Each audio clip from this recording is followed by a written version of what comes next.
Ketika Kongogumi dibuat pada tahun 578 Masehi, di tahun yang sama pula ya, di Mekah di saat itu, Rasulullah Shallallahu Alaihi Wasallam, Nabi Muhammad ya, Nabi besar Muhammad Shallallahu Alaihi Wasallam itu lahir pada tahun 570 Masehi, yang mana artinya ketika perusahaan Kongogumi ini dibuat, Rasulullah Shallallahu Alaihi Wasallam di saat itu sudah berumur 8 tahun. Wah, merinding gue dengan ceritanya. Nah, jadi Kongogumi ini melihat peluang besar untuk berkembang lebih jauh dari sekedar membangun dan merawat kuil. Karena itulah mereka pun mulai berinvestasi besar-besaran di sektor properti dan berharap bisa dapat untung besar dari harga tanah dan bangunan yang terus meroket. Yo geng, tekan tombol subscribe geng. Hey yo, what's good? Welcome back to Kamar Jerry.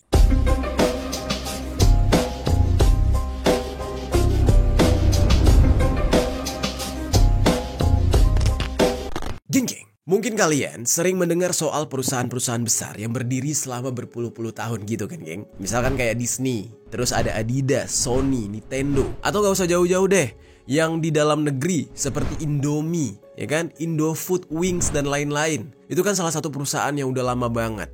Oh iya, satu lagi, Honda, Kawasaki, ya kan. Nah itu kan perusahaan yang sudah ada sejak zaman sebelum Perang Dunia Kedua bahkan. Nah tapi kalian tahu gak geng, kalau ternyata ada perusahaan yang jauh lebih lama ada di muka bumi ini. Bahkan sudah berdiri 1400 tahun yang lalu, alias berabad-abad yang lalu. Bahkan sudah ada sebelum VOC mengeruk rempah-rempah di Nusantara dulu. Atau bahkan, ini yang lebih gilanya nih, perusahaan yang satu ini sudah berdiri sejak Rasulullah SAW atau Nabi besar Muhammad SAW masih berusia 8 tahun. Gila gak tuh? Percaya gak percaya, perusahaan ini ada. Perusahaan ini bernama Kongogumi, yang dikenal sebagai perusahaan tertua yang masih beroperasi di dunia. Kongogumi ini didirikan pada tahun 578 Masehi oleh Shigemitsu Kongo di Jepang. Dan selama lebih dari 1400 tahun, perusahaan ini bertahan dan berkembang. Dan mereka khususnya bergerak di dalam bidang pembangunan kuil Buddha.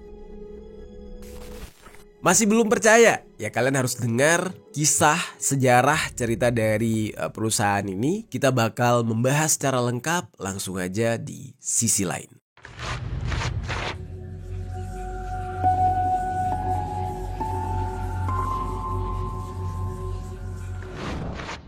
Jadi geng, pada abad ke-6 sekitar tahun 538 Masehi atau 552 Masehi, Jepang yang pada saat itu masih menganut kepercayaan Shinto, jadi agama tradisional mereka, di saat itu mereka tiba-tiba mulai mengenal ajaran Buddha yang diperkenalkan dari kerajaan Korea yang bernama Kerajaan Baekje. Nah, tulisannya itu Baekje gitu ya, bacanya Baekje. Pada masa tersebut, Jepang sedang dalam masa pemerintahan Kaisar Kimei. Nah, waktu itu Kaisar Kimei ini menerima patung Buddha dan kitab suci sebagai hadiah dari kerajaan Baekje lewat utusan mereka. Ini menjadi tanda resmi dikenalkannya budaya Buddhism ke Jepang atau budaya Buddha. Nah, tapi pada saat itu penyebaran agama Buddha menghadapi pertentangan gitu geng dari klan-klan di Jepang yang di saat itu mendukung kepercayaan Shinto tradisional. Di saat itu ada satu klan yang mau menerima agama Buddha ini. Nama klan itu adalah klan Soga. Nah, klan Soga ini adalah keluarga imigran yang kuat dan berpengaruh di Jepang. Dan ada sumber yang mengatakan kalau mereka ini banyak yang berasal dari Korea. Nah, setelah Kaisar Kimei meninggal pada tahun 572 Masehi,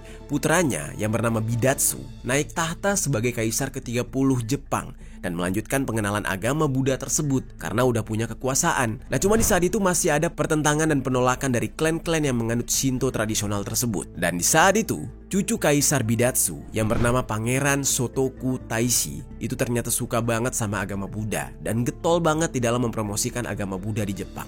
Jadi dia benar-benar suka lah dengan kehidupan Buddha yang dia anggap damai. Saat di sekitar tahun 570-an, Pangeran Sotoku ini akhirnya memutuskan untuk mendirikan kuil Buddha pertama di Jepang. Tapi di saat itu, nggak ada satupun tukang kayu di Jepang yang berpengalaman dalam membuat kuil Buddha. Karena itu, Pangeran Sotoku ini akhirnya memanggil 3 orang tukang kayu dari kerajaan Baekje yang sekarang kita kenal dengan nama Korea. Tapi di masa itu belum terpecah tuh, belum ada Korea Selatan, Korea Utara, masih satu Korea. Mereka dipanggil untuk membuat kuil Buddha atau bisa disebut dengan Miyadaiku oleh orang-orang Jepang. Di antara 3 tukang kayu tersebut, ada tukang kayu yang bernama Shigetsu Kongo. Shigetsu Kongo inilah yang nantinya bakal menjadi founder dari perusahaan Kongogumi. Nah, di awalnya tuh kayak gitu, geng. Karena keahliannya dia diakui oleh Pangeran Shotoku, akhirnya Shigetsu Kongo ini sekalian bikin dan meresmikan Kongogumi sebagai semacam perusahaan atau pada saat itu ya penjual jasa di bidang pertukangan kayu. Jadi kayak ibaratnya kalau zaman sekarang nih ya,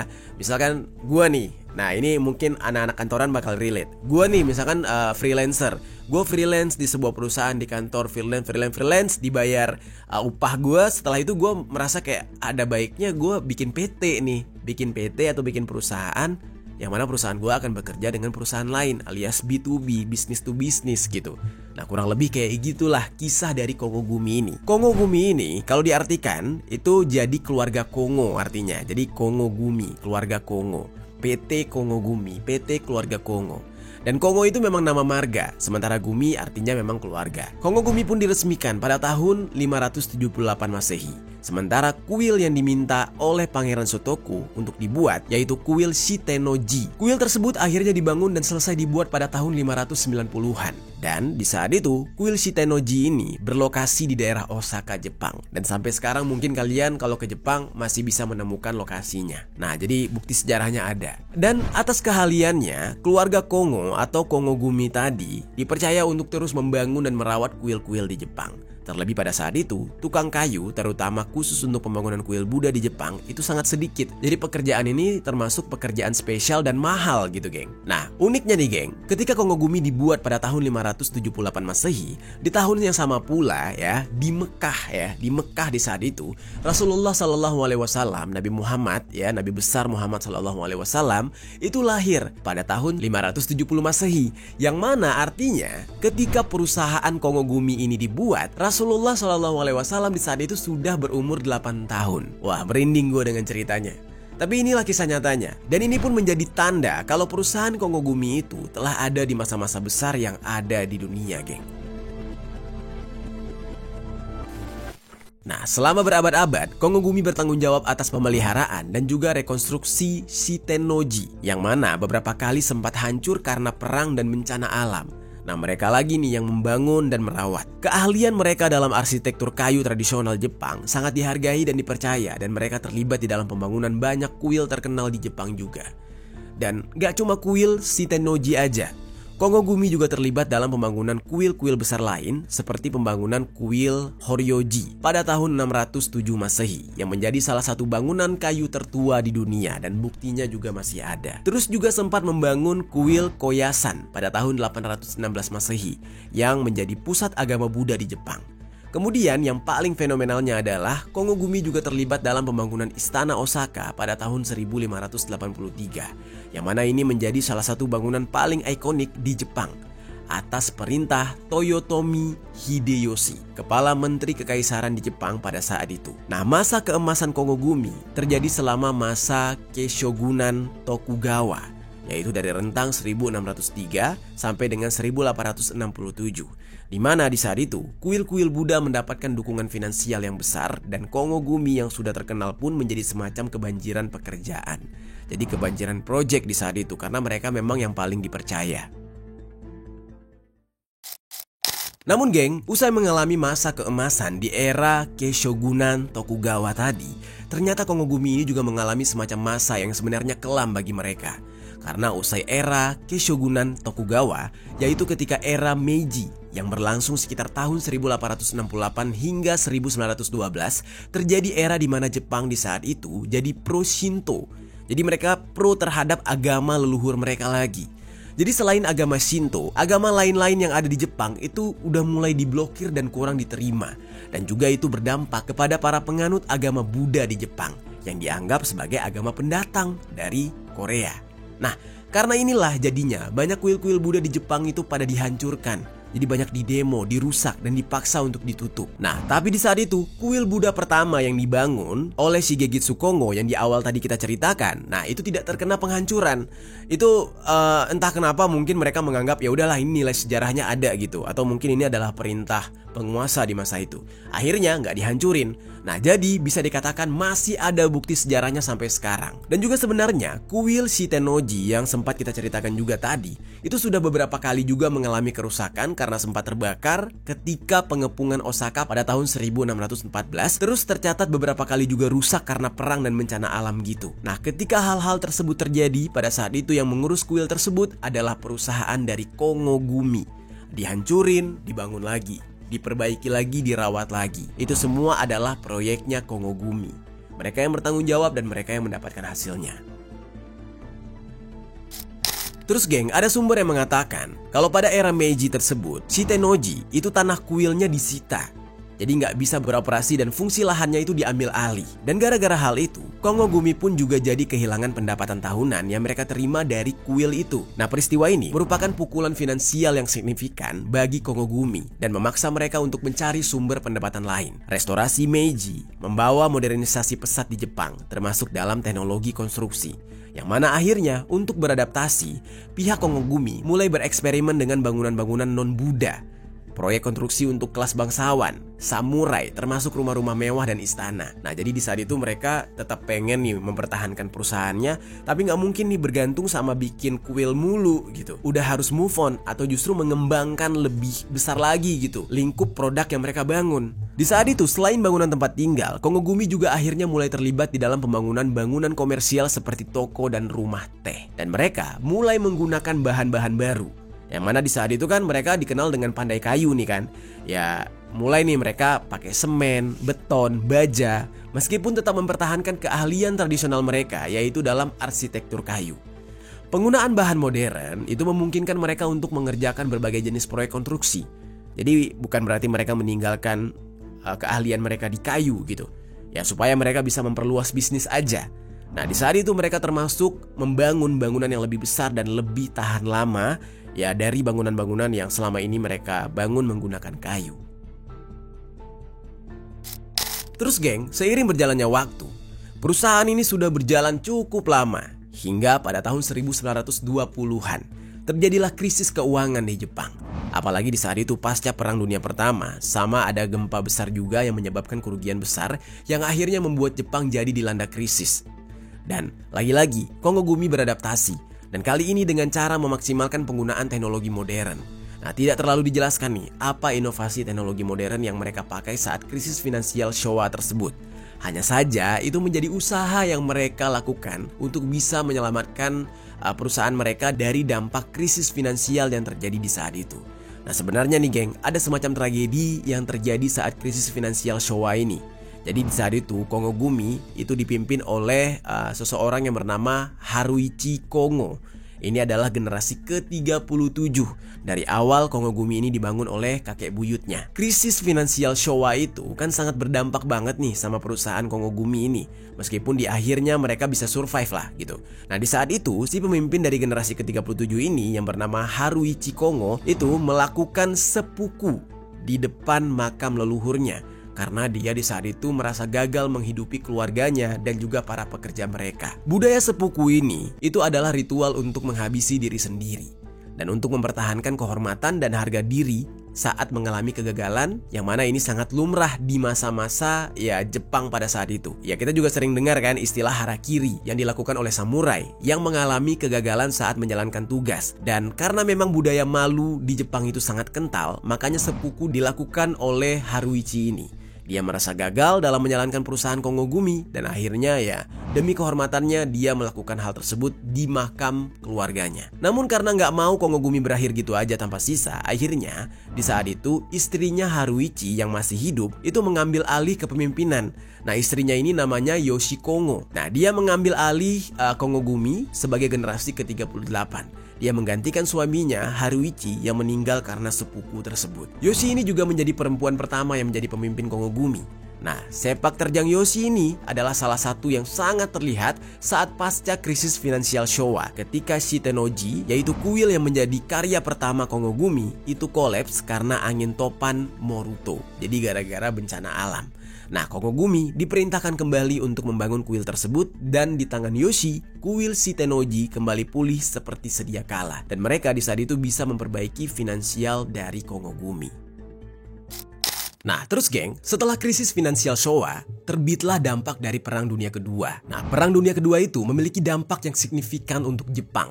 Jangankan Jepang, Perang Dunia Kedua ini sendiri juga berdampak buat kita secara sejarah gitu kan. Nah, Indonesia sendiri bisa terselamatkan atas penjajahan Jepang ya karena Jepang kalah di dalam Perang Dunia Kedua. Nah, di masa itu, pekerjaan untuk Kongogumi itu semakin lama, semakin sedikit karena sedang pada sibuk perang dan bertahan hidup. Nah, pekerjaan mereka kan cuma sebatas pembangunan kuil Gokoku, semacam kuil untuk penghormatan kepada orang-orang yang meninggal dalam keadaan mengorbankan nyawa mereka. Sama mereka juga bikin kuil untuk memuja dewa perang. Nah, karena pada saat itu Jepang sedang di dalam kondisi berperang yang luar biasa.